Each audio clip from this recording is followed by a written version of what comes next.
So welcome to your June ACE Talking Stick session. This month we are still split up in between the ACE group and the NYCP group. So if you also have an NYCP grant, remember you are welcome to join that session. It will be immediately following this one. And we did also, you probably saw in the invite, extend this session a little bit. We normally do 1 hour talking stick sessions, but at the popular request of all of you, we extended these sessions for the summer to 90 minutes to give us a bit more time to discuss and share.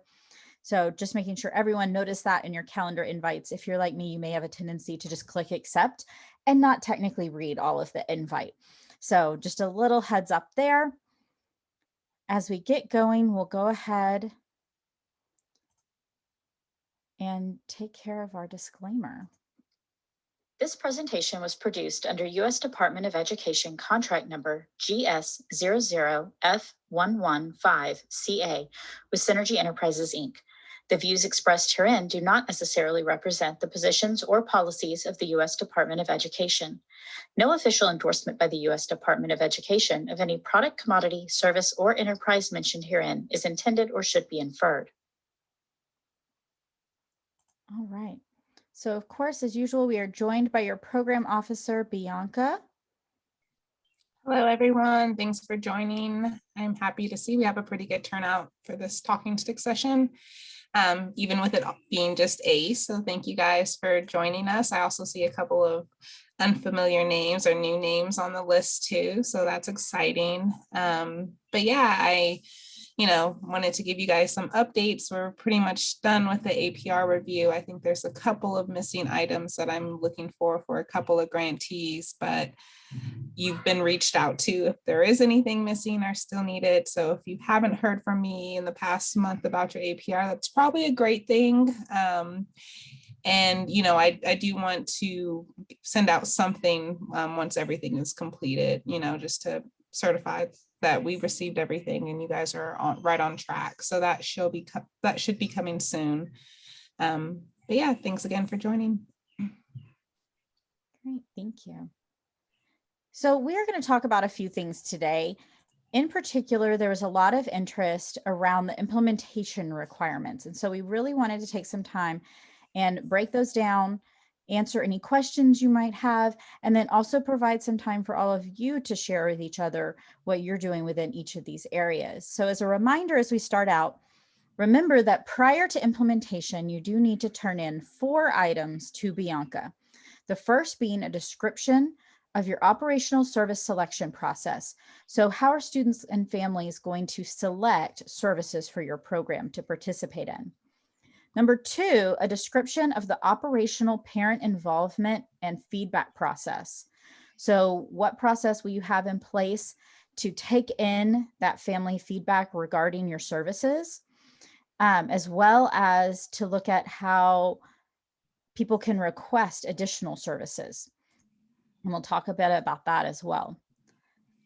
Number 3, a sample of the written agreement between the grantee and service providers. So remember, this is whether you're calling it a contract, an MOU, a service provider agreement, whatever you call it locally, you're providing a sample of that, and then also a list of all the providers with whom you have written agreements, which for many of you also include yourself. And then number 4, a description of the process that will be used to choose students to be served in the event that the demand for service exceeds the available capacity.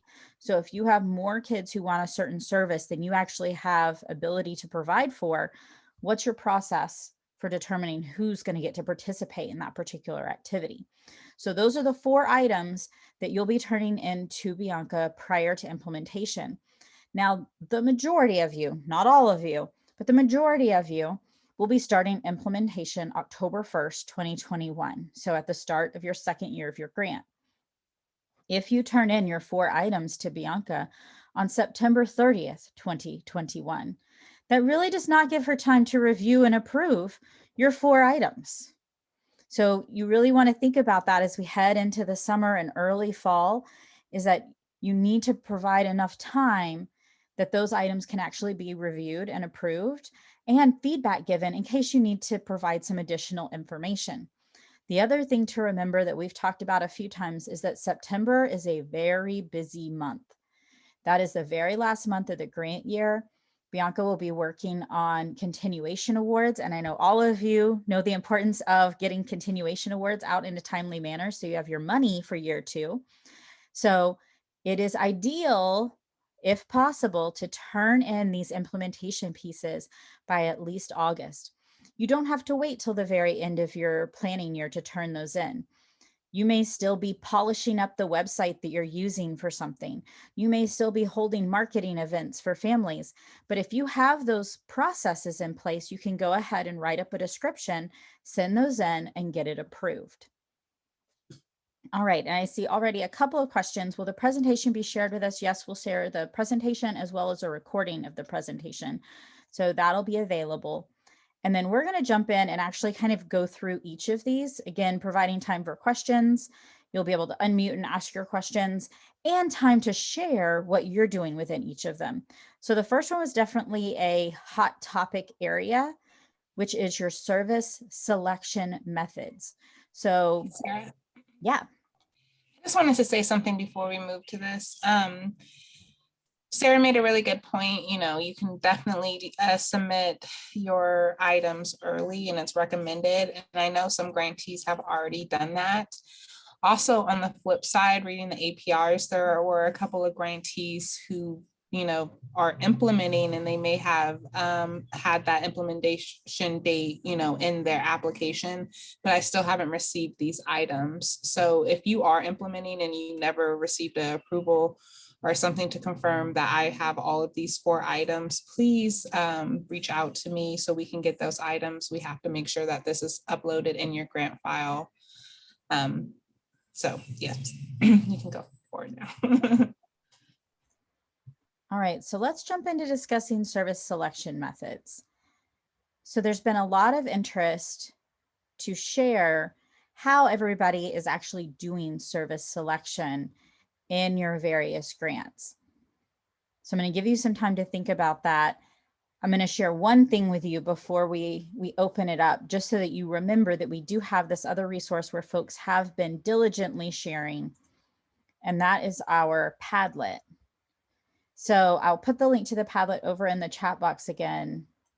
But if you scroll over, you can see we have lots of things that folks have been talking about. One of which, here under links, we do have a lot of grantees who provided links to their service selection pages. So that may be of interest to you as well, even beyond the sharing that we'll do today. You'll see 5 of the grantees thus far provided links to either their current service selection method or one that they were starting to develop, thinking about using. So that can also be a great resource to see what some other folks are doing in regards to service selection. But then I'm going to just unshare the screen so we can see each other. And I'd love to hear from you. What are you doing in your community for service selection?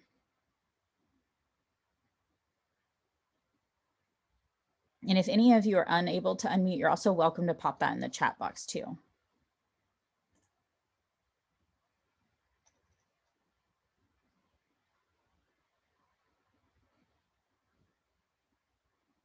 Has anybody come up with a method for service selection? That might be the better question.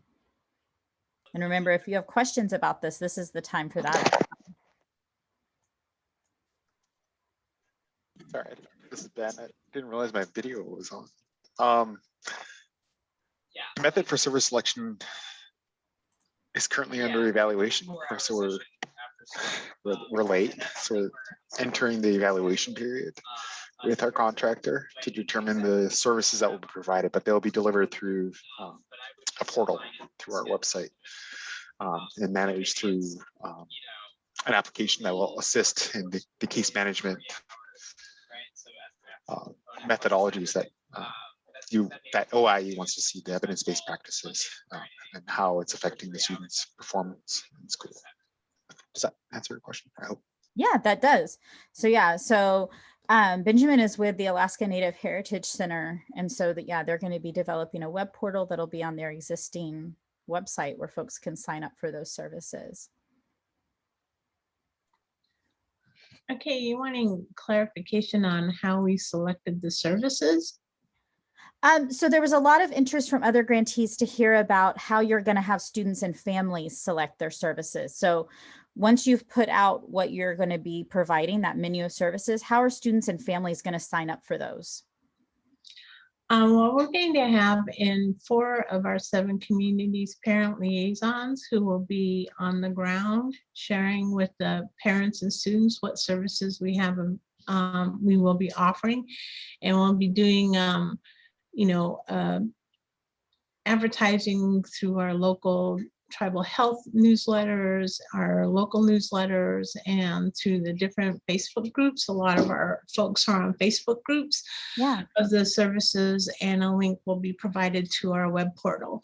Right now, we're in the process of, we've narrowed down our options to about 11, and we're sending those out to parents and our tribal council members and teachers to find out of those 11, to rank them in what they think is important so that we could focus our services on, hopefully, we're hoping up to 7, but the minimum of 3.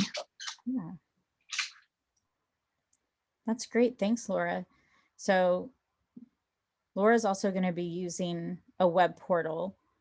And then she also, even if you heard at the end, was talking a little bit about how they're going to make sure that students are able to sign up for multiple services, but still have that be kind of a fair process.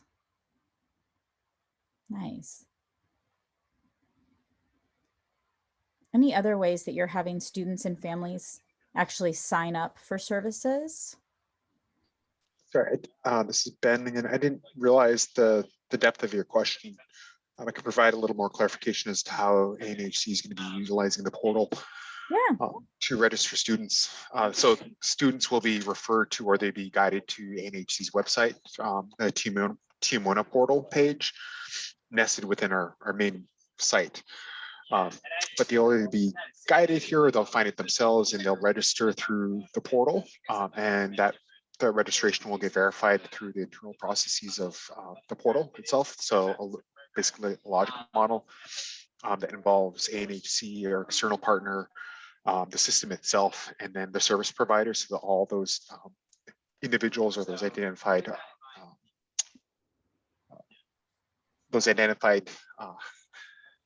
aspects of the logic will communicate with each other, and then that student will get verified. They'll get a set dollar amount, so they can select the number of services, and from there, a very simple to that. It'll seem simple to them. They'll have some sort of plan that they'll follow, but then on the backside, it's going to be very complex how we track whether or not they're using all their bus passes, whether or not they're going to all the events that they signed up for, or the extracurricular activity, and then it'll pop out this final report saying, here's the student A who's completed their Team Wona registration, and here's the final aspect of here's their quantitative data, and then the qualitative data would be the feedback from them or collected from.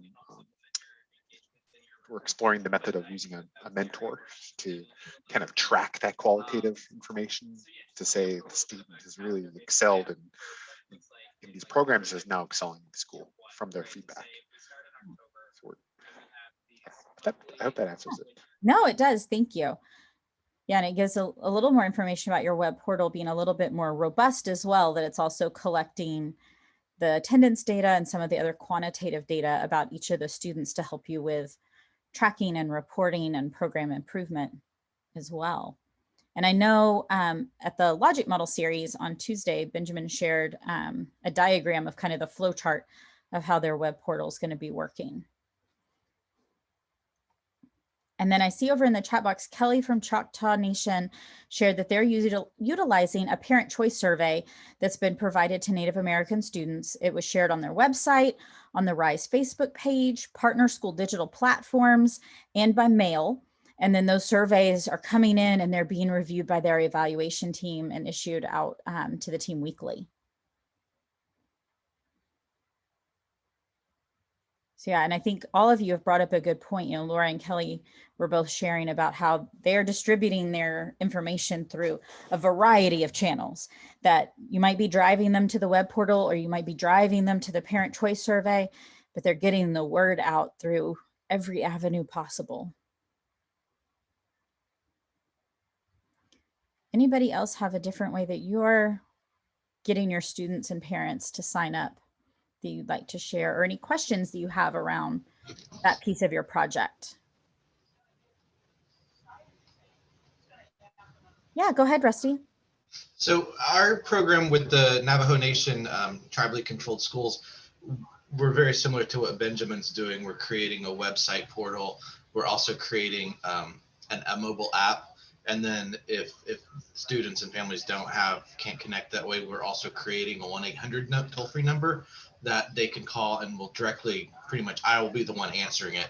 And then I can help them enroll also in whatever services they are interested in.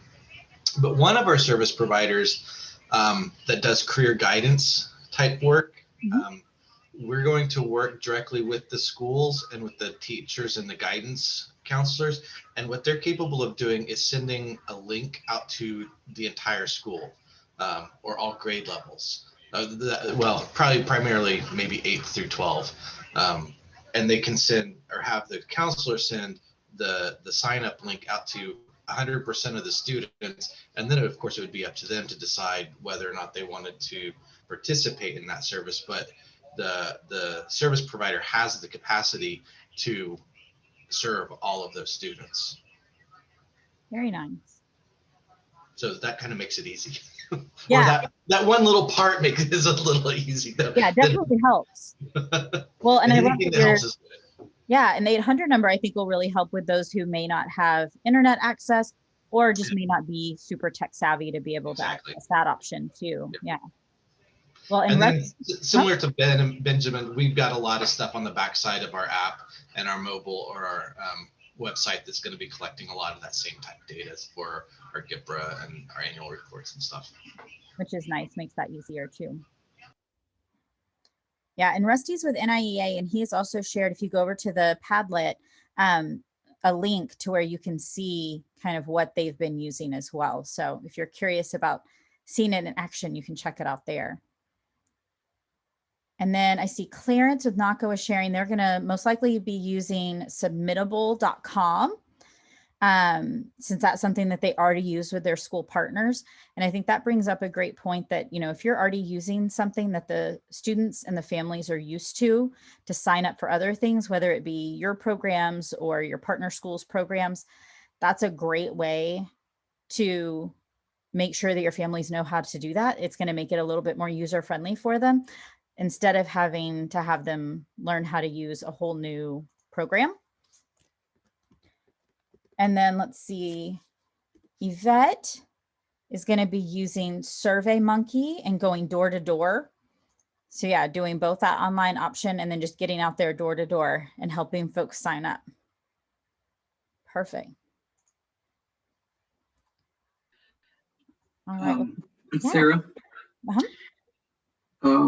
maybe I could just say a little bit more about, I guess, the submittable.com method, I guess.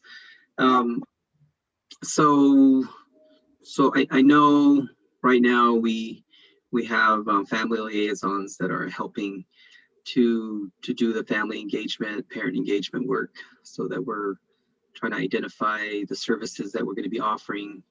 So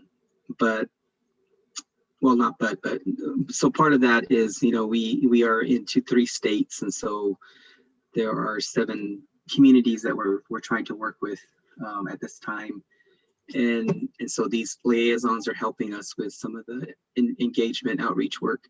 But logistically, yeah, we're trying to think through how we're working together to share some of the I guess the structural, I guess, things that we need to get in place.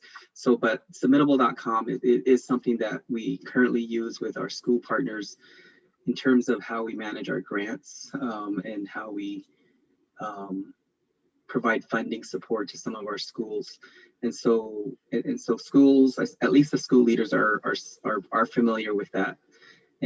But what we're hoping to do is take it to another level where we are going to use that same platform to share it with our families. And we're going to be creating user IDs for each of the families. And then they'll be able to log in, have their own login information. And then whatever school sites they're at, then they get to choose which one. There'll be like a drop-down menu. They'll get to choose which location they're at. And then from there, they'll get another listing of what the options are going to be.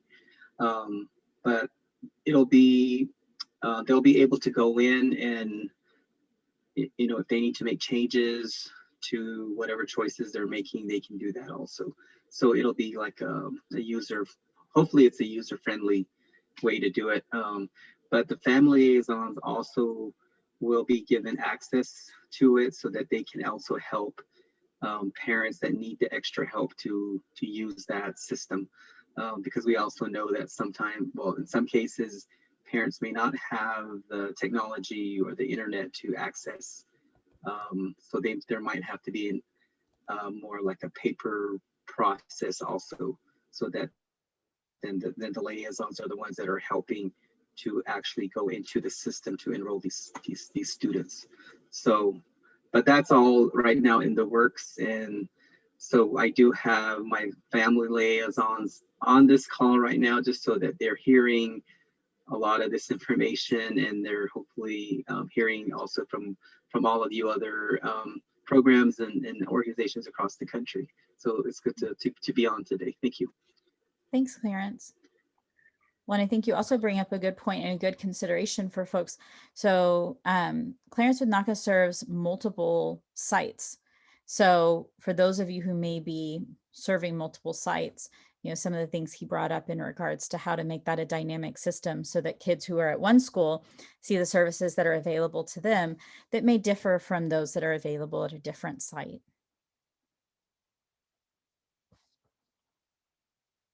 All right, well, if you think of any other questions on this topic or want to do more sharing, feel free. I am going to move us to our next topic, which is our menu of services. So this one's a twofold. We had a lot of interest first in how are you figuring out what services to offer? And then we'll get into, after that, the types of services many of you may be choosing to offer. But there was a lot of interest around just determining how are you figuring out in your local community, what are the right services for you to be offering? And I'll put out the caveat that you do need to remember to go back to your proposal, because you do have to stay within the scope of your original proposal. So that means staying within the grade levels and the geographic areas that you said you were going to serve, and providing at least those categories of services that you said you were going to provide. So if you never mentioned anywhere in your proposal providing special education services, you didn't mention that category of activities, you wouldn't be able to all of a sudden add those in. So you do have to stay within that scope of your project, but within that, you do have tons of flexibility to meet the needs of your students and families and community. So love to hear how you're determining what services are the right services for your students.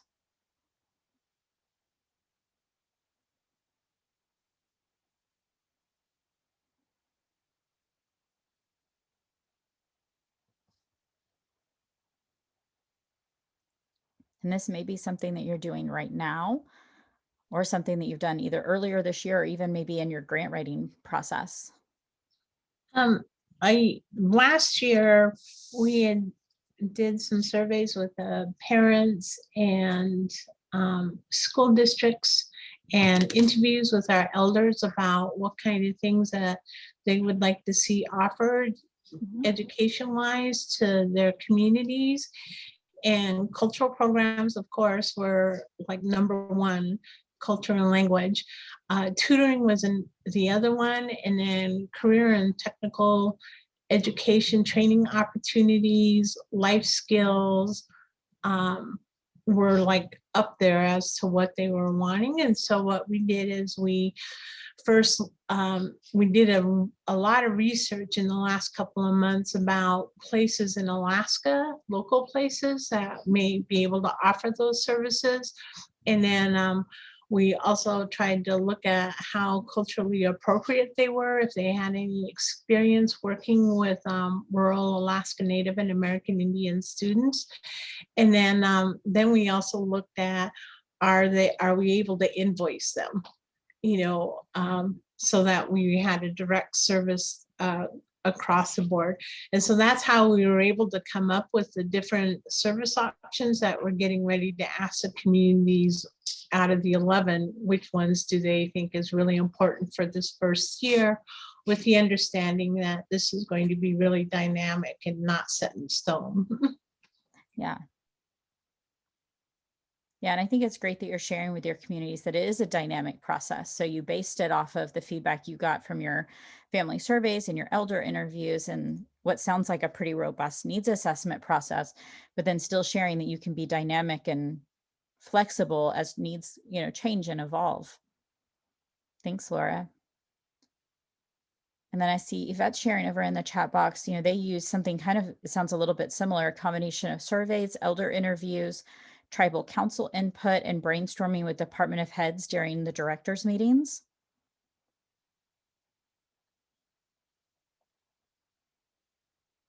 Anybody do anything else as far as determining what services to provide? I can chime in a little bit. I want to give other people an opportunity.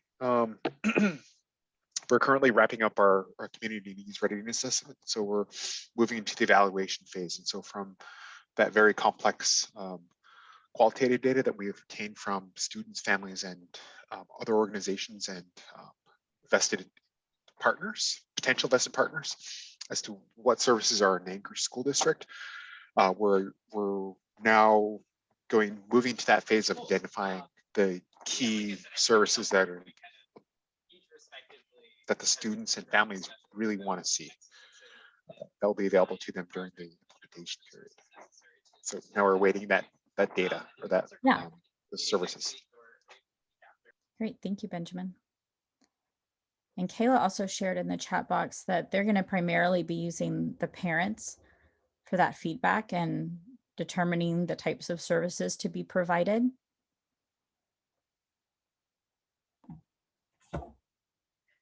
We'll have a Monarch project. Thank you. Yeah. I might as well just talk. We'll have a Monarch Project Advisory Council, and 2 parents from each of our participating schools will serve on that council. So before we even come up with our full list of services, we'll be meeting and getting their feedback so that their input can initially drive the formation of that list of services. And then through continued assessment, we'll be able to modify. And so it will be an iterative process where the list is constantly being revised and updated to try to best meet their need. Yeah, thank you, Kayla. That's great. And I know a number of folks are using a model where they have some sort of family panel, might be families and partners, some sort of kind of advisory group that they're using throughout the project. Have any of you done much work with collaborating with the schools that you might be partnering with, or work specifically maybe with the students, asking them directly the types of services that they might be interested in? Well, we've been meeting with the school administrators and the Title I and the migrant education coordinators, or in the schools. Yeah. And we've been relying on them and the parents to forward our information to students. Because of COVID, we've had really a hard time trying to contact students, but it is a priority for us this fall. My understanding is most of our schools will be back in session, and then it'll be a little easier, but that is one of our weak areas. Yeah, it's definitely something we've had to get a bit more creative with lately. Want to see Rusty sharing that they've worked with the DNA Department of Education, doing family and student surveys and assessments. And then Yvette saying they sat with their students in their flex hour at the local public schools. So yeah, if the kids are back in school, those flex hours, I used to always go out and harass them during lunch because they won't run away because they're hungry. So I'm just, you know, whatever works. Sometimes I'm primarily worked with secondary students, so capturing them when their mouths were full and they couldn't run was helpful.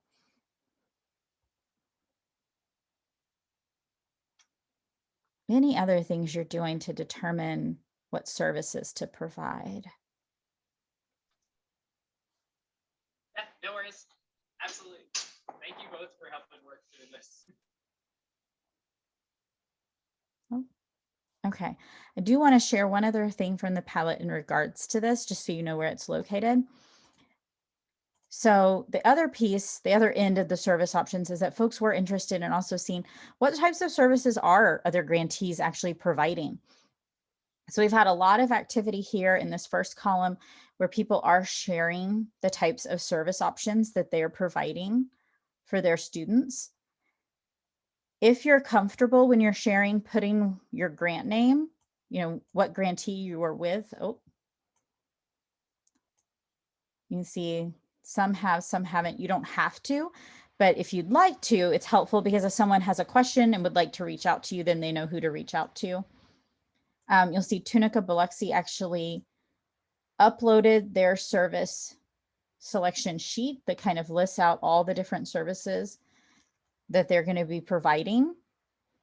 So that's also something you're welcome to do. The Padlet does allow you to upload documents, but keep sharing there as you're determining those services. I think it's really helpful for everybody.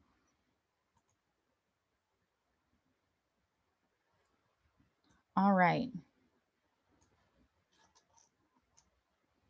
Making sure I didn't skip anybody there. All right. The next one we were going to talk about today was in regards to student recruitment and marketing. So this was kind of the next hot topic that had come up. And we've actually talked about it a little bit already today as folks were sharing how they're getting out their service selection documents. So how they're sharing, whether it be their survey or their portal. But what are you doing to get the word out about your new program and all the new services that are going to be available to students?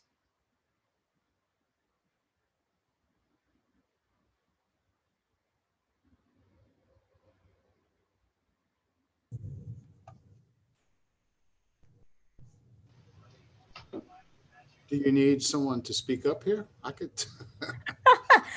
Yes, this is open sharing. So yeah, if you want to share, John, how y'all are doing your marketing, you are more than welcome. All right, well, I'll start.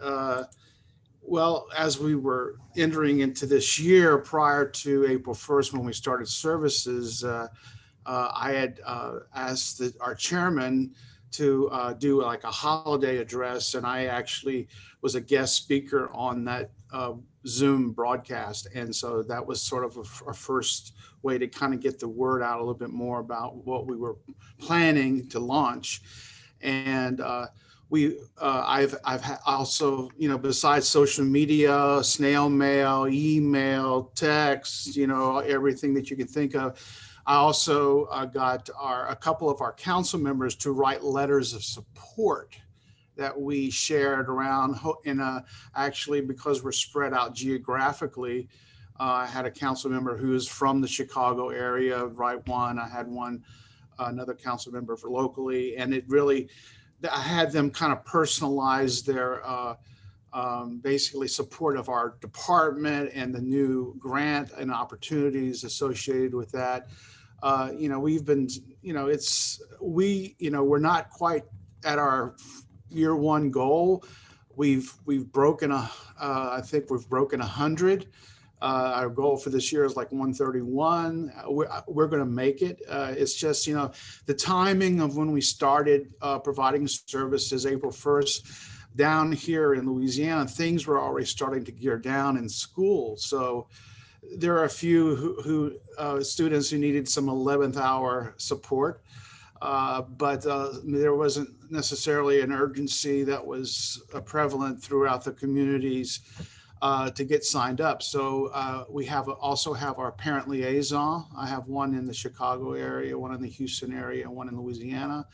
They have been helping a lot with recruitment and getting the word out, and so reaching out to parents, and so have my, our staff, and so we're getting there. You have to have various channels of communication. That's I think the secret to break through. And even doing that, there are people who come up and say, "Oh, I didn't know about this."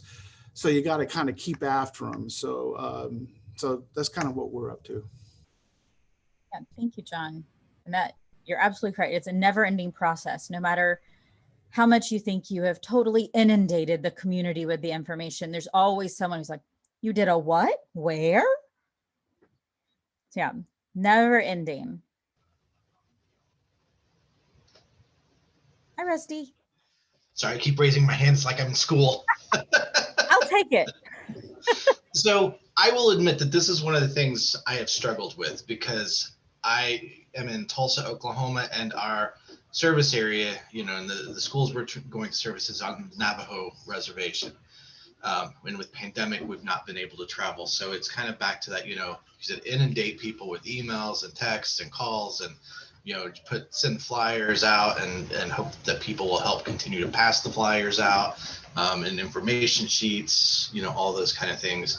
But I think as we slowly, the vaccinations and all this kind of the pandemic seems to be, fingers crossed, winding down, leveling off. I'm hoping and planning on a trip out there for the first time in July. I've got some of the schools, especially in the New Mexico part of Navajo, that are willing to kind of host me. And so I'm really excited about being able to go to the communities and actually meet the folks that I've been talking with on the phone, via email, all of those things, and really sit face to face and have those discussions, and really start making that personal connection, which I think is incredibly important when we're doing this type of work and community work, and just with schools and students and families.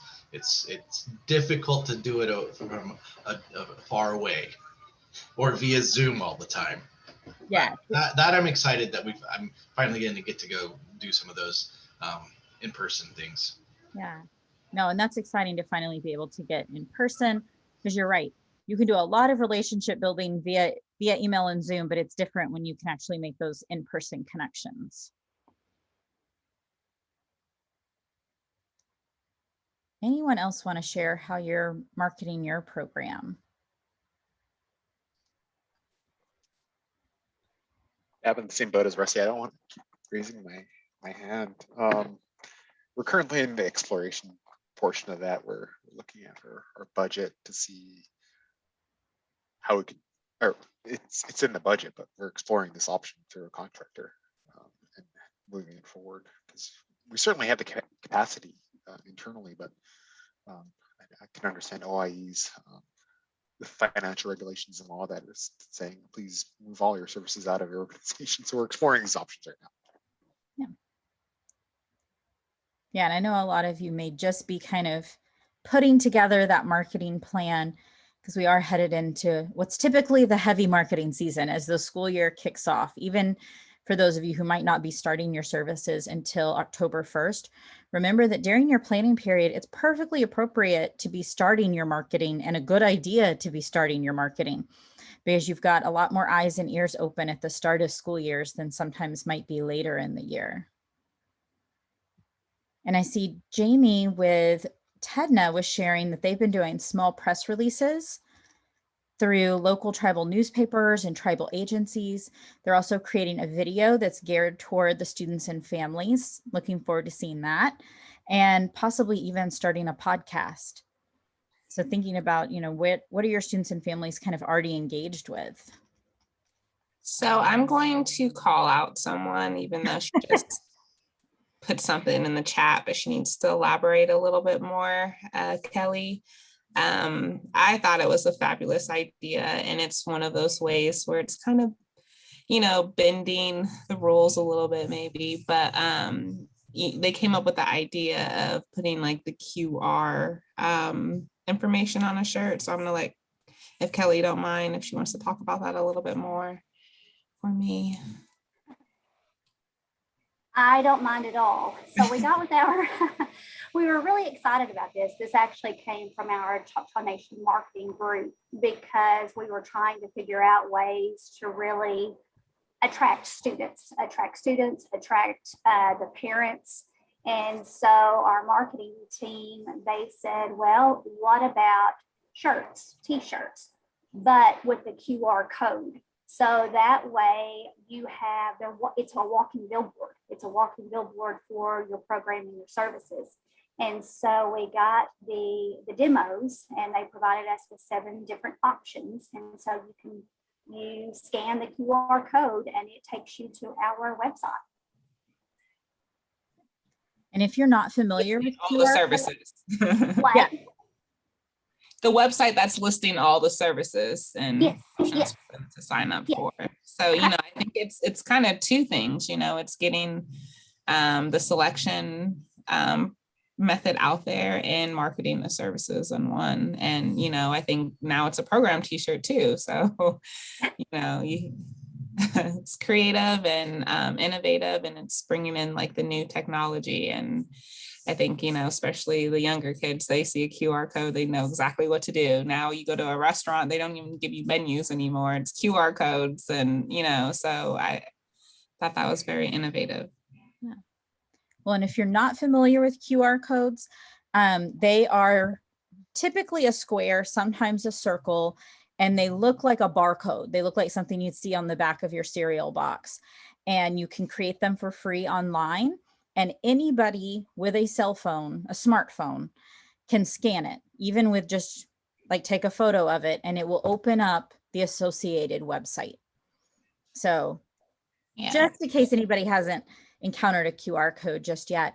And then I see we have a question in the chat box, Bianca, about our t-shirts with a QR code and allowable grant expense.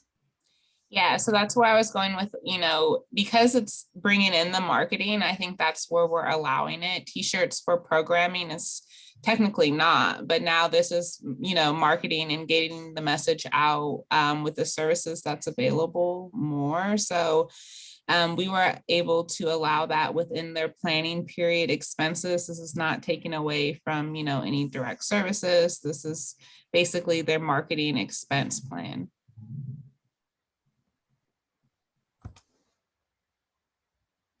And John's asking, would that be considered an administrative cost if it's during your planning period? John's in his implementation period. So I see where you're going with that. You know, if we can, you know, figure out a way to make it work, we got to write it up. And, you know, I'm your guys' biggest supporter, but each program is completely different. So if you have the funds and the need for it for your program, and you can prove that in writing, I'm here to support you. So you know, if you guys, like I thought it was a creative idea to market, you know, even though it's through a t-shirt, I don't think because it's a t-shirt should stop it. So I was supportive with that. Yeah. And just one note on the administrative wording, if you're looking at your budget, remember there's direct administrative that has that 5% limit. It wouldn't go there. That's primarily just what you're doing in order to remain in compliance with the grant, like your reporting and your budget revisions. But it would be under project costs unless you start getting very creative. If part of your CTE project is that students are learning graphic design and how to screen print shirts, and that's part of the actual learning that they are doing, potentially could be a service that they're signing up for that would be a direct service. So think about how that could work for you. Get with Bianca and get some approvals. John is refusing to wrap his car. I mean, it's an option, John. How committed are you in getting the word out about this program? I mean, who's going door to door? That might actually be a good idea. Exactly. Or at least a little sign topper on top like the pizza folks used to have. Yeah. So within that creative bending of the rules, Bianca, what about purchasing backpacks and throwing in a lunchbox in there and throwing the QR code on the backpack and then delivering those to like social services places like TANF or Well, hold Lincoln on, Ben, because you schools. know with ACE, supplies is one of the services you can provide. So if backpack Yeah. school supplies was something that students wanted to select in your Oh no, and I meant like and then Oh, dumping as it for into the marketing. for marketing, I mean, so to the students, I mean, I think if Yeah.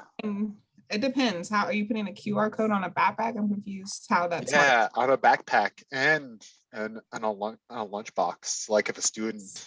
So before we get very ambiguous with our ideas, you do have to remember, you know, our limits to the grant to make sure like we're not, you know, buying the Escalade and Mercedes, and that everything that we are spending is, you know, reasonable and applicable and, you know, all those good things. So if you guys have ideas and you think it's the way that's going to get your students to sign up, and this is the one way you know will work, you can write it up, submit it, and let's see what we can do with your budget. But remember, this has to be like, you know, very fitted for your area or program. You know, I know certain things may not work in, you know, rural areas and other things may work better, you know, so just make sure that what you are planning fits for your program and we're not getting, you know, too expensive. We don't want to, you know, use millions of dollars for marketing and then have no funds, you know, to actually prepare the implementation or, you know, so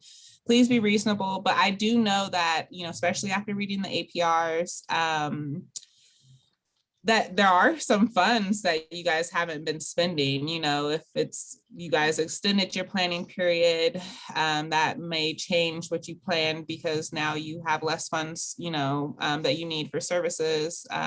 So I do know some grantees do have some wiggle room in their budget. And if you can think of a, you know, a reasonable and allowable and write it up, you know, I'll definitely look at it. But, you know, please be mindful. Don't, oh yeah, send everyone a Mercedes Benz with a QR code and everyone will sign up now, right? I will sign up if I got that. I get that, but we don't have the means or funds to do it. So, you know, if there is something that, you know, I think things are getting a little too, but I do think the t-shirt was a good idea because I felt like the t-shirt served multiple purposes. You know, they again can use it during the program. You know, they may have a field day and say wear your QR t-shirt. You know, I don't know, but it held. It seemed reasonable and allowable to me. It made sense to me. So if you guys can make it make sense to me, I'll support it, to say the least. Hi, Bianca. A quick question here. This is Kayla. Yeah. I noticed that someone, oh, it just moved a little bit. Laura, I think, mentioned a logo. Are we allowed to come up with a logo for our project? So that's like, it's really tricky when you're using expenses for that. You know, we're not able to build like a capacity of any of the service providers or programs if it's, so, I mean, how you're using the logo, I don't know, is the logo like including a QR code maybe? I don't know, like if, but yeah, we're not, if it's building the capacity of something. So if you're like starting a brand new logo and you're paying, you know, a graphic designer to brand a whole new program, I think that's where it gets a little iffy for that capacity issue. But I could clarify, we're using our company logo as a part of it, you know, with the website address for the portal to go with it. And then just to make it attractive and stuff, you know, we use the 7 of the 9 16 values as our guiding principles for our education department. And that has been so well received. So we were going to slap those on there also, just to make it that much more attractive to give to students who sign up for the program as part of our marketing, and also so they could get something for the school year. But Okay. we're not developing a brand new logo. This is you know, we're part of Chugach, so we'll be putting their logo on all of our materials. Okay, yeah, thanks for the clarification. And then Bianca, So it would be okay to have a logo, just not to spend money on the creation and development of one? Yeah, but so one other thing too, like I know, so I feel like we're talking about several different things. Like, you know, when we're talking about like marketing to get people to sign up for something, that's one thing, you know, but when we're Right. talking about marketing, as far as like the marketing for really anything, like we can't market for a certain, how do I say this, like a service that's, you know, not the grant, you know, we're not marketing for people and using federal dollars for. So anytime we're marketing, we're only talking about marketing to pull students in for the services that your project is Right.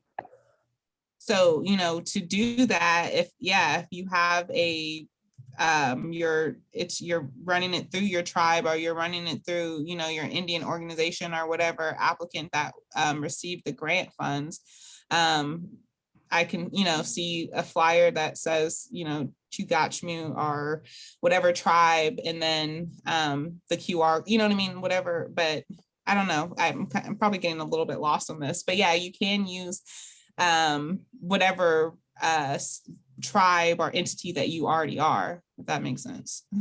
Okay, yeah, thank you. Well, this is Rusty with NIA. So when we created our website portal and the app that we're doing, we did create kind of a new logo with the name of the grant name, Supporting Student Success in Navajo Nation. But that was all done in conjunction with the creation of the website. So this is just the project though, right? It's not really the service provider, right? Exactly. It's our project. It's our grant that we created. It's like I said, Supporting Student Success in Navajo Nation. And it's kind of a new logo, but it's also the branding, because NIA, we have specific colors that we use for our website and for all of the branding that NIA does. So we took those same colors and put them into our website and on our app that we're creating, so that it's kind of consistent. Does that make sense? Yeah. But it's all for the grant. It's not advertising any one for a certain service provider, or you're building that service. That's just your project, right? Yep. Yeah. So I think, you know, what we have to be mindful of is just like, we're not building a whole new brand or new service provider or service or something, and we're spending the funds to, you know, just promote that business. You know, you're basically still for your project or the grant itself, right? Yeah. So yeah, I mean, I definitely think it's a little gray area where it comes to what's allowable for like marketing and branding. So if there's anything that you are iffy about, definitely send it in writing. If I don't feel like I know the answer, then I can definitely send it forward to, you know, someone who's been here longer than me, or our attorneys, just to, you know, feel a little bit more confident about it. But yeah, I know it's like super tricky as far as like putting, you know, logos and stuff on merchandise, and if it's for like incentives and things like that. But when it's for marketing to get people to actually sign up for your services, there's a little bit more flexibility and things that's allowed. Well, and we did have one question that I think we didn't verbally answer from the chat box, which was just verifying that we can do school supplies as a service option. And yes, you can have one of your service options be school supplies. And if a student signs up for that, they might get a backpack with the notebook paper and the binder and index cards and highlighters and all the various things that they need for their particular grade level, or that you've determined are like the basic set of school supplies that you're going to be able to provide. Totally fine. Yeah.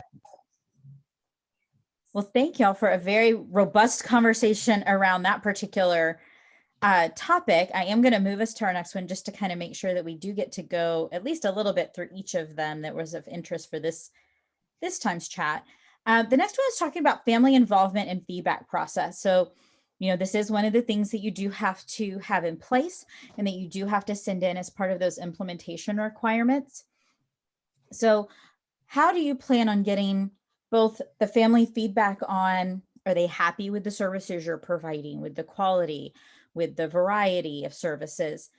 And also, how will you be taking in if they're requesting new services? So what are you doing with those? How are you going to be collecting that information? Or again, if you have questions on that topic too, absolutely. Well, we're gonna have the evaluation built into the web portal.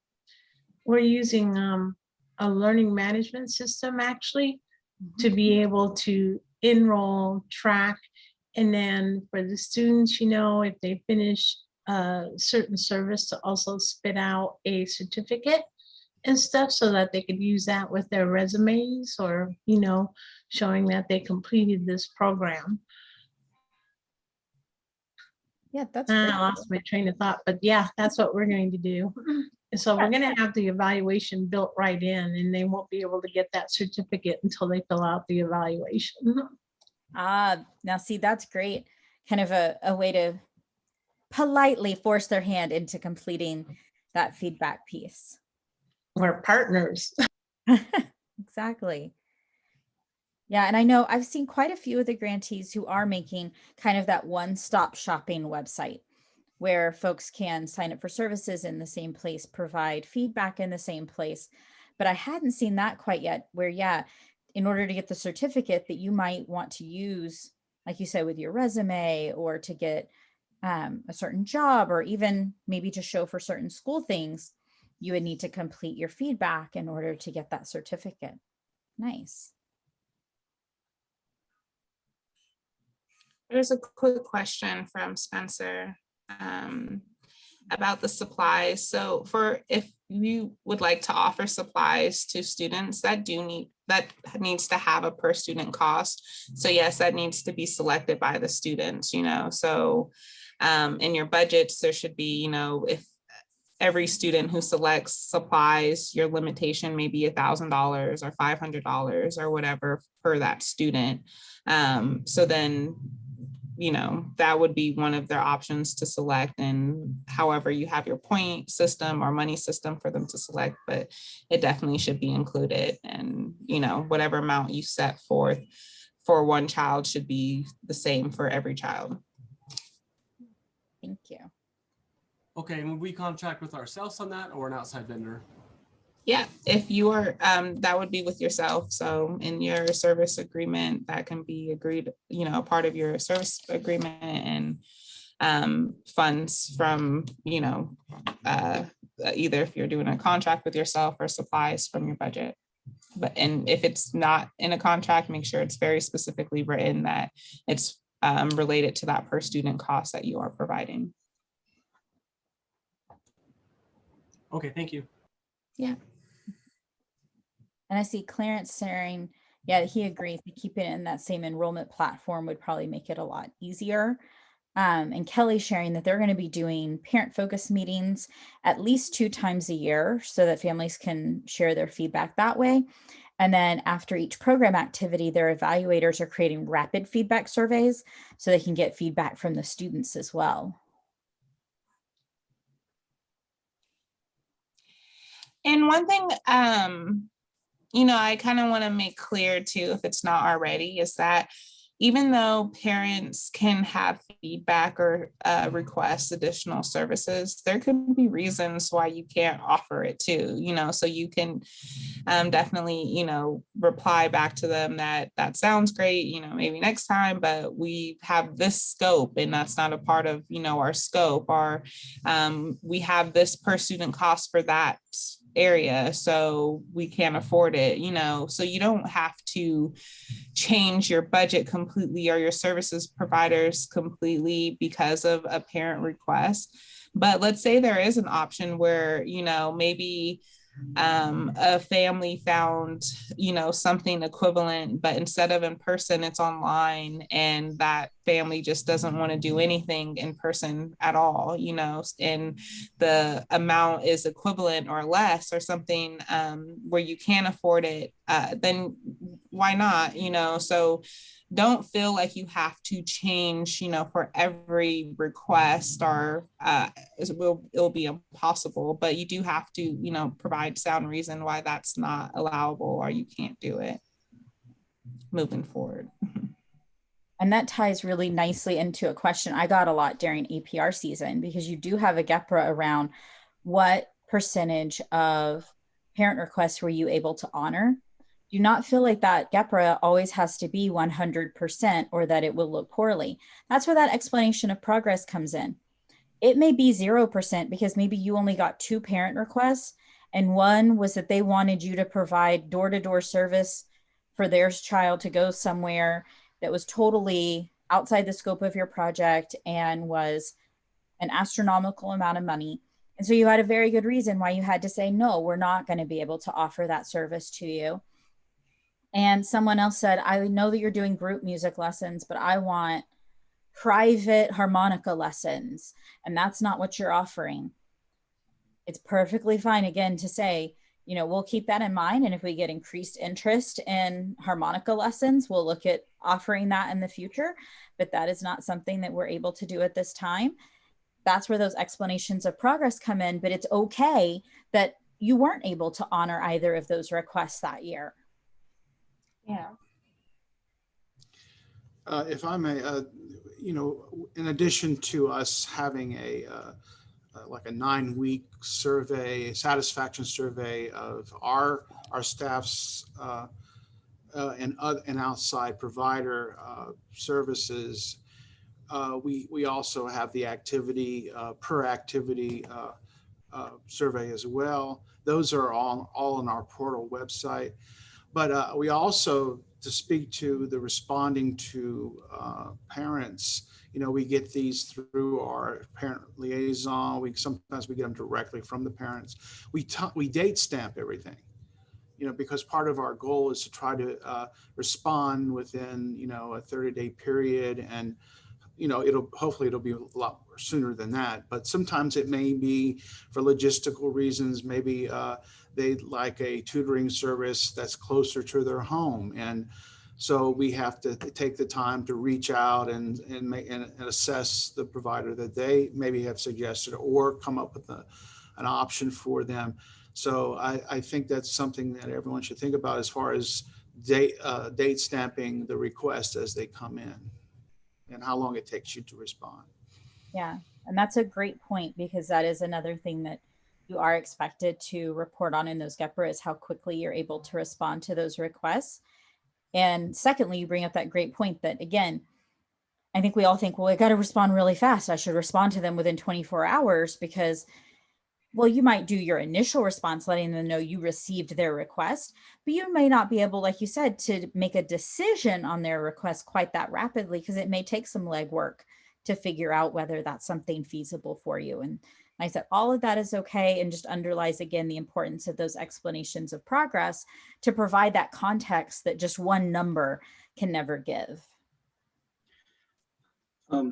Sarah, I have a question, or maybe, I don't know, I guess it's sort of like one of those areas that I think is a need. I think that is there in, I think mostly, I want to say in our very rural communities.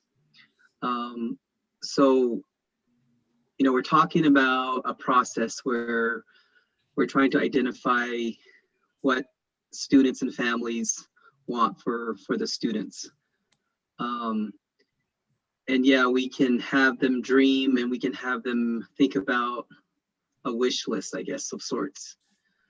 But sometimes the reality is that in that community setting, if it's a very rural, there is also limited resources. So you may not have all the resources available to you of what you want, to be provided for your students. So I know when we had that conference about a month ago or a couple months back, there was that session on best practices. And so there's a clearinghouse, I guess, that's available, I guess, that people can use. But I guess my thinking around that was like, not all of those services probably can reach out into these very smaller rural communities. And so although this grant project is focused on accessing choices, but there's also that challenge of there may not be the resource for that. So then what do you do then? I mean, that's a bigger question. I think that we're trying to address. So through all of that, we're trying to make the best of what we have and trying to offer as much as we can. But the thing is, we're still limiting ourselves as to what we can actually give to our students. And so that's why I'm wondering, what programs around the country, in other places, and like in some of our communities, all of us that are on this call, do we have service providers that can go into other tribal communities and other places where our Native students are, to share their expertise and their resources, even if it's done virtually, because that's what we've been doing all this past year anyway. So, but I think that's another place, another maybe thing that we could be talking about as well. No, I think that's a great idea, Clarence, and I'm writing it down right now for us to discuss more in depth in July. And that way I can also provide folks with that kind of think about between now and July to come kind of prepared for that conversation. But that's a really good point. A large number of the ACE grantees are in rural communities. And so that does provide limitations often on what you can feasibly provide. When you're talking with families, sometimes your answer may literally have to be, I think that's a great idea. I would love to be able to provide that, but I don't have the resources at this point. So I'm going to put it on the I hope to offer soon board or list and, continue to explore how I can go about doing that. And that might mean that you're reaching out, to OIE and to the TA team and coming to the talking stick and saying, I had a family with a great idea and I have no idea how I can offer this. I don't have any local providers. I don't have any available resources. How might I be able to make this work? And, it might not be something you're able to make work immediately, but, maybe a little bit down the line. But we'll definitely, I'm going to put that on our discussion list for July so we can talk as a group about, all of us may have identified some resources that we're using for our providers that do have the capability to, whether, like you said, be virtual, or maybe they have materials that can be implemented by folks that are in your local community. I think there's a lot of ways we can get creative and kind of crowdsource that information. So I love that.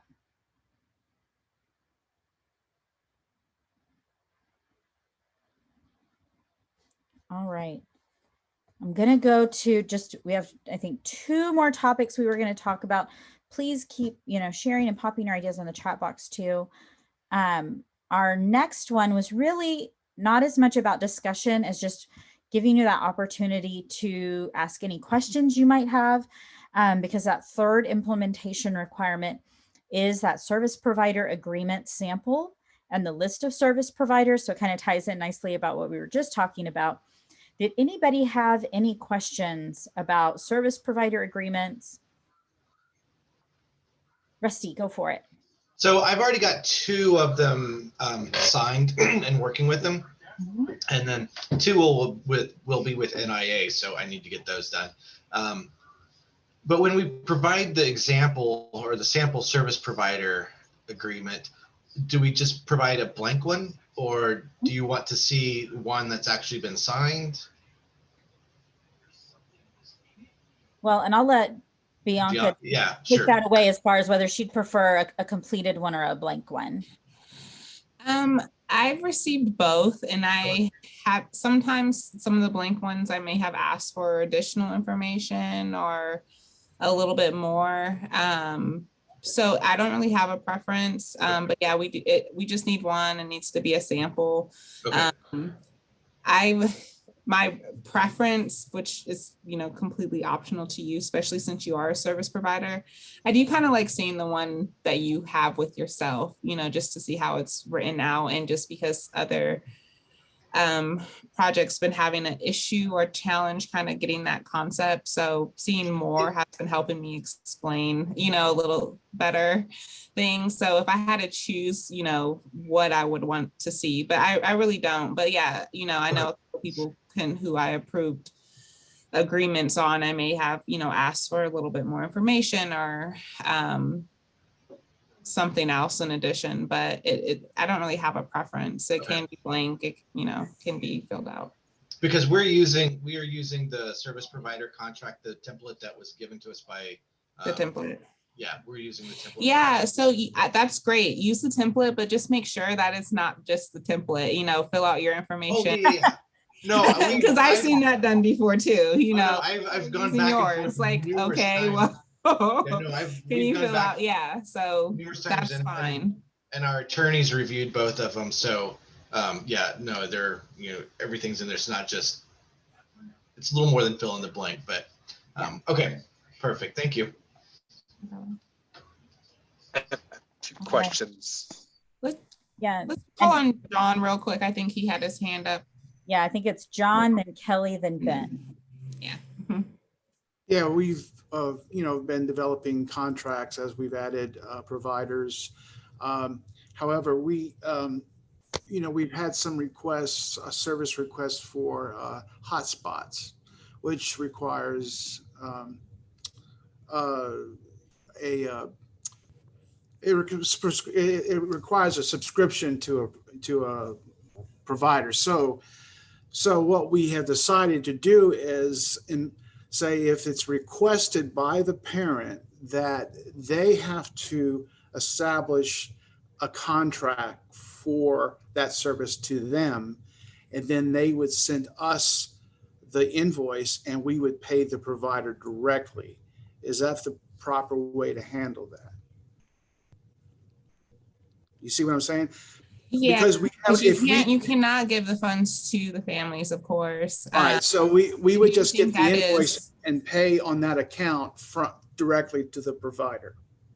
Yeah, and I think, what I would be mindful on too is that agreement between you and the parent to know that we're paying for the students to use it, Right, we would stipulate that it's for, school or education department activity use. And, if it's one student in the household, this is what we would, we'd give them examples of what type of subscription they should get, or if there's multiple students in the household, then we would say, well, you might need another plan to be able to cover, but that to be aware that if you use all your time, you use looking at Netflix, you're going to eat up all your time and you will be responsible for paying any additional fees. We would likely pay for a year worth in advance. And if they get billed for anything else, they're responsible for that. So that's how we are approaching it. That seems reasonable. And I like that there is a contract to ensure that. Right, and we have limited control, on their usage, but we can restrict what we will pay for on our side to the provider. Okay, and Kelly. Okay, so I have several service agreements right now that are still in. So what has happened is I took. You're breaking up a little bit on my end. Can everyone hear her, or is it just me? Yeah, there's just a little interference. It is Okay. thunderstorming here too, so Okay. Can you hear me okay now? Yeah, yeah, it's a little shaky, I guess, but Okay. So one of our, we were supposed to start, our implementation was supposed to begin this month. However, I've drafted a letter. I'm waiting on signatures to get it to you to try to extend our planning period, because I still have some contracts that are in with legal. What has happened is, and so I've taken the original service agreement. However, based upon our provider, it's been modified to include as far as the different services or the different things that we anticipate that we want them to provide. I'm just kind of curious about that as far as, do you want me to go ahead and try to submit one and to you that I've issued to our legal department, or do I need to go ahead and wait for them to go through, modify and everything, and then send it back to me with the actual signatures? Because it's taking a while. Is that the only holdup for starting services, or? Well, no, we've changed some processes within our organization. And so what used to take a shorter period of time is taking a little bit longer. So that is one of the main things, but we are also with those service, the parent choice surveys, they're coming in slower than what we had hoped. So in all reality, I don't need to start as far as implementing until August 1, because then we've given them a deadline as far as when we need those surveys back. But we were afraid that if we cut it off too short, that we wouldn't have enough of our participants.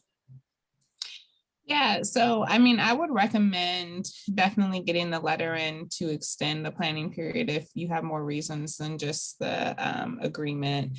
But we do just need the sample agreement. So if you think that major changes will be changing from your, a sample agreement that you're including to when you're getting signature, then, you can wait if that will be before implementation, but we do just need that sample. So we don't need every single agreement signed. You need to have that on record, in case we ask for it or if you're ever audited, but just your format and how you are signing agreements with all your service providers is what we're looking for. So if you think that that actual template or sample will change, then I would wait. But if it's pretty much how it's going to be and maybe minor changes just for that specific agreement, then the sooner you send in stuff, you can send it in now and still have a planning period. I have grantees who already sent in all their implementation stuff and they're not starting until, October 1 for the new fiscal year. And that's fine. I haven't marked off on my list that I don't need nothing else from them, but, they're still in the planning period. So, the sooner the better to get in those 4 documents to me. But if you do think things are going to change and you're going to extend your planning period, then it wouldn't be a big rush either. Hey, Benjamin.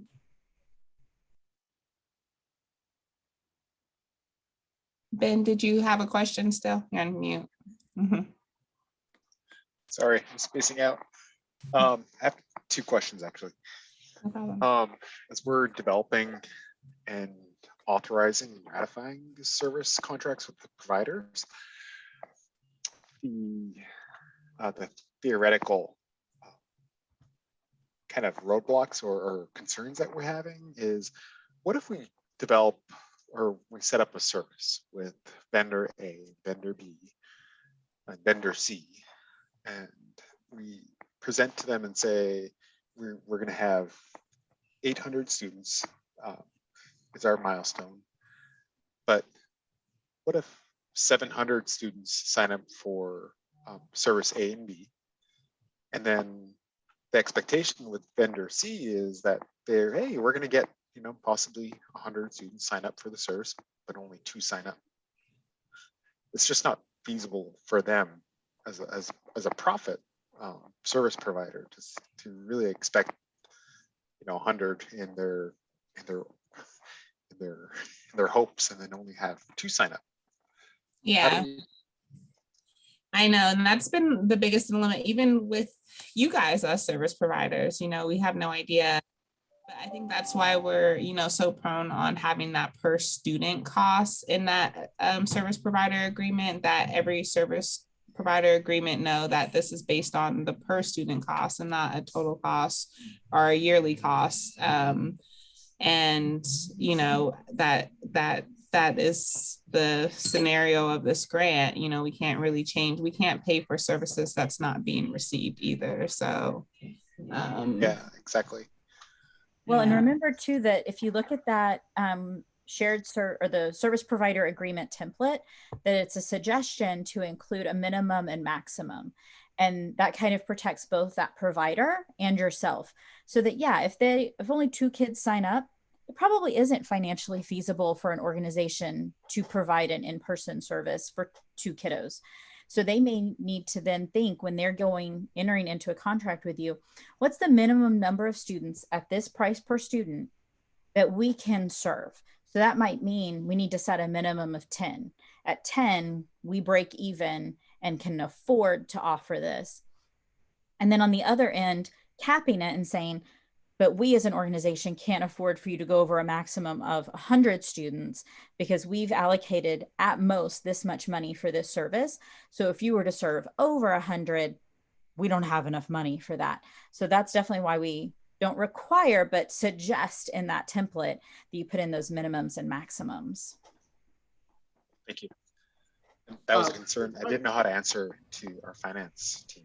If I can make a comment on how we have been developing our contracts, we usually will have a minimum of students, which in some cases, we don't ever put a maximum, and we usually have been negotiating our contracts where it's to use the service based on whatever their fee structure is on an as needed basis. So every activity, well, if it's tutoring, a lot of those are, we have a combination of those that will do virtual only and those who will do both. And a lot of those require some prepayment, but any student that we assign, that we authorize a service for, then they apply those prepaid hours to that student. So it's sort of for us, we've created these open-ended contracts in that, we have our standards for, reporting and pricing and so forth, but everything else in the OIE template is pretty much left in place. The only thing that we have added is if there's any kind of dispute or anything, that it'll be heard in our tribal court. I've only had one, actually also was the liability paragraph, I believe.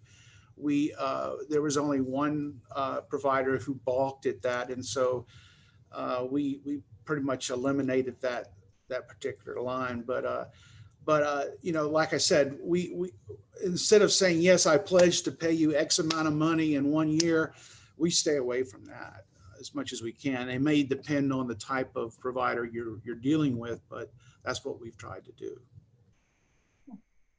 Thanks for sharing, John. And Ben, did you have a second question? Yeah, I do have a second question. I've glanced at the data from the interviews from the parents and the students and the providers. A lot of the focus is on nonprofit services. How could we, I'm trying to figure out how to articulate this correctly.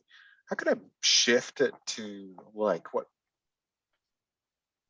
services that are for profit too? Because a lot of the families and students are saying, looking at nonprofit services or coming up with ideas of nonprofit services. So could you give me an example of? Yeah, these are ideas. There's a question from the CRNA. It's just, what services do you want to see? And they're saying, the families and students are saying, well, I want this from the healthcare provider. I want to see more of this from the Boys and Girls Club, Big Brother, Big Sister. They're coming up with these ideas from nonprofit sectors which provide services already. Does that make sense? I'm seeing a common theme of ideas of services is nonprofit. Okay. So is the dilemma more that they're asking for services that already exist, so really they can just go over there and get them, or more that they're asking for nonprofit services, so how are you going to spend down your funds? They're coming up with ideas of nonprofit. If we just say, well, Boys and Girls Club is free already. So now I'm looking at, do I set up a contract with the Boys and Girls Club? I know we can't supplant like that. Bianca, maybe you can answer that question.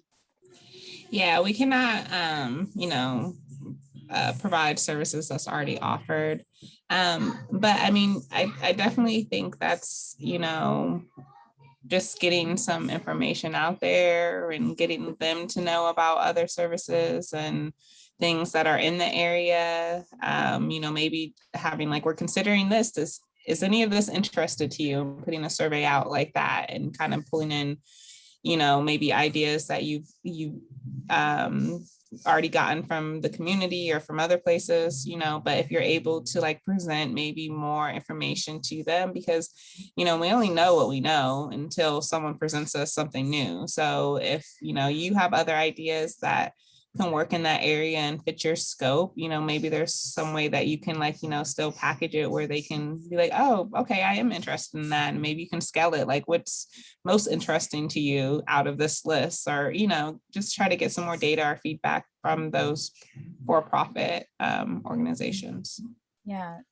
And the other suggestion I would have is also maybe to dig a little deeper with the folks who are at, you know, the families that are asking for that. Because if they're saying specifically, I want this from the Boys and Girls Club, and that already exists from the Boys and Girls Club, why aren't they accessing it then? If they know about it and they know it exists, why aren't they partaking in it? Is it because they don't have transportation, or is that service full at the Boys and Girls Club? So they are not able to join it because it's already full. Because then you could always look at, which would move you away from that supplanting issue of, maybe you could contract with Boys and Girls Club to offer a second site, because maybe it's on one side of Anchorage, but the other side of Anchorage is not being served by that service because of distance and transportation dilemmas. Or maybe it's that they like that service, they don't really care who the provider is, but maybe that service has been capped at capacity. So maybe you could offer a similar service now to students who weren't able to get into the service that they're offering. So you might try, you know, just dig in a little deeper in there to see what's the issue that they're not accessing something they seem to already know about. Or maybe it's the transportation, like she said too, and then that could be the service that's being provided. You know, you could definitely be the transporter and provide, you know, that transportation since it's not offered and they have no way of getting there. Great. I love it. Love it. It's the CNR, really looking kind of briefly going through the CNR data conducted by our third party. And I just noticed that trend from families and parents. So I've already kind of directed them to ask more specific questions, like drilling those questions deeper. But I think, Sarah, I think that'll help a lot in helping them, help guide them as to why, drilling deeper, asking those closed questions to those families through a follow-up possibly, or even a focus group. Yeah, thank you. All right, I am going to just cover one last thing with everybody because we are literally 1 minute till time. And then we will stay on and take, you know, any last questions anybody has, but I do want to make sure we do our last topic. I'm going to hop back into the PowerPoint for that. And that is our ever present, ever popular ACE budgets topic.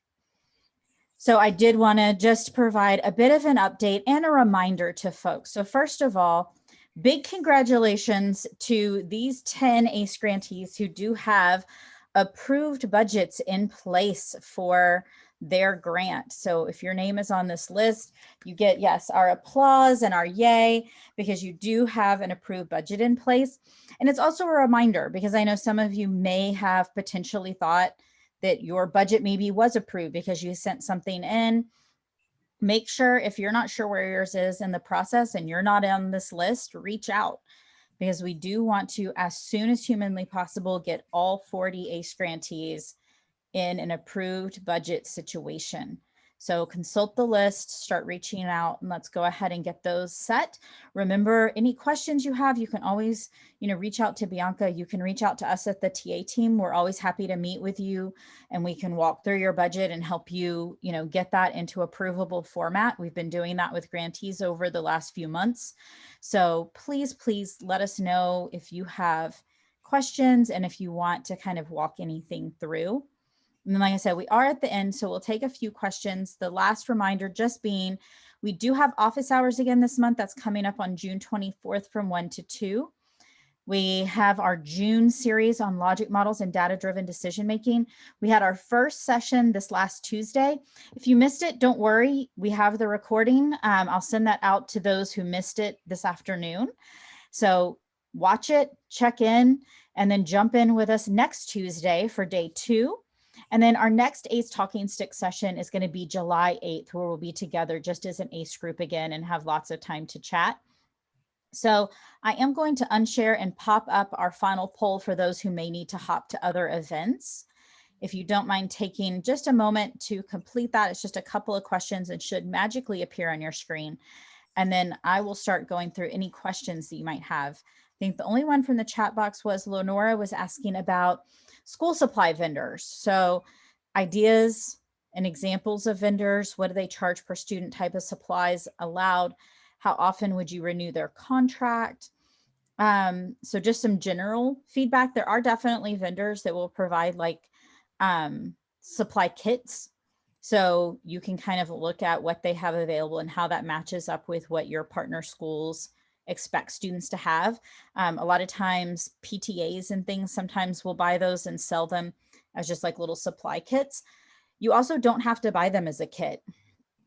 I know I used to run the supply, I guess, drive and handout in my community, and we would work the sales. And so I was that crazy lady who would be in the store that happened to have the crayon sale that week, you know, shoving them in her buggy and making that happen. So you can, you know, buy the items individually to work sales if that's something you want to do, or as a kit, either would be fine.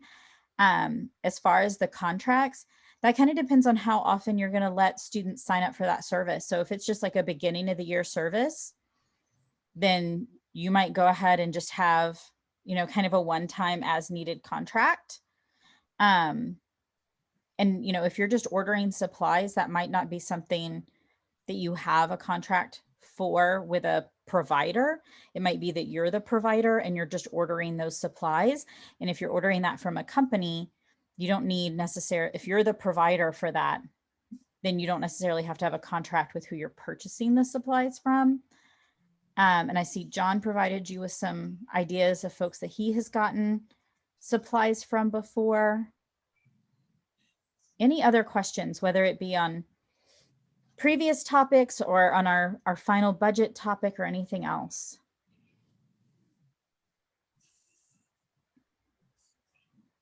All right. Well, then like I said, we'll stay on just a couple more minutes in case there's any final questions.